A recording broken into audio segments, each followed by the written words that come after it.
Although there's no assurance that Typhoon Chideng will directly hit the National Capital Region, emergency response units in Metro Manila were placed on Blue Alert May 25 in preparation for the weather disturbance. The Metropolitan Manila Development Authority, or MMDA, said that means 60% of the total workforce will be on alert for immediate response. Rescue units are now ready, said Disaster Risk Reduction Management Council Chair Francis Tolentino, who presided over an interagency meeting with member agencies and private sector organizations. Tolentino said they expect Chideng to bring much rain to the metropolis, similar to the catastrophic 2009 tropical cyclone Ondoy, also known as Ketsana.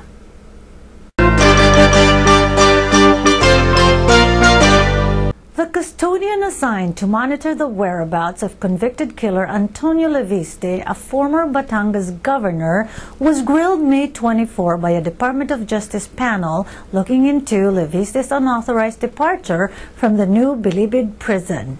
Contrary to what Leviste has been saying to justify his escape, he never had a scheduled dental checkup in Makati City on the day he was found to have slipped out of the NBP compound, according to reports. Several NBP officials and non-officers are currently in hot water for the escape.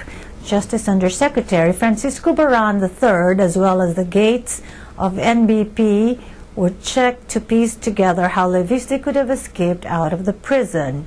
And the full report is in philippinenews.com.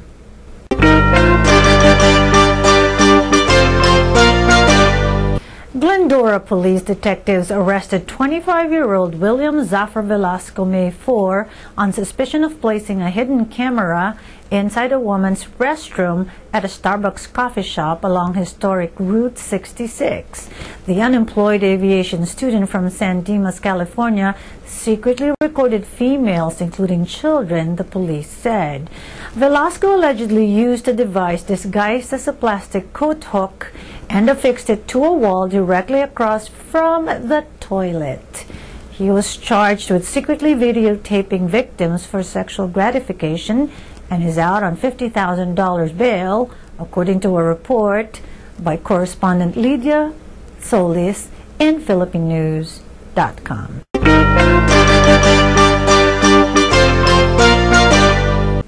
If the business owners who fuel the economy of San Mateo County had their way, State Senator Leland Lee will be the next mayor of San Francisco. Never mind that the Filipino-American Chamber of Commerce San Mateo County is way south of San Francisco's borders. The organization's leaders recognize Lee, who represents the 12th district in the state senate encompassing all of San Francisco and north of San Mateo County, as a longtime ally of small business and enterprises of color. No surprise, therefore, that the first challenger for the seat vacated by now Lieutenant Governor Gavin Newsom and currently occupied by appointee and former city administrator Ed Lee had the honor of swearing in the organization's officers and new members yet again. And Lee gladly returned the love, and my report has his message to his admirers in PhilippineNews.com.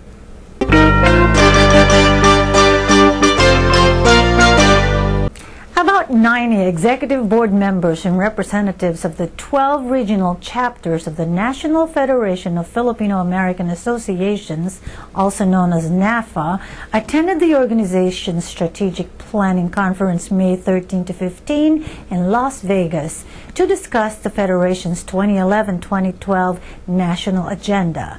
Federation National Chair Ed Navarro of Bloomfield Hills, Michigan, called the event very successful as it unified the group and defined its strategy to empower through advocacy.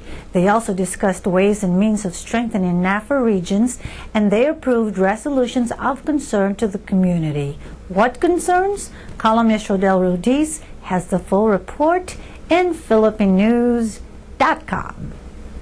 PhilippineNews.com. Top of the News is also on YouTube /PhilippineNews1.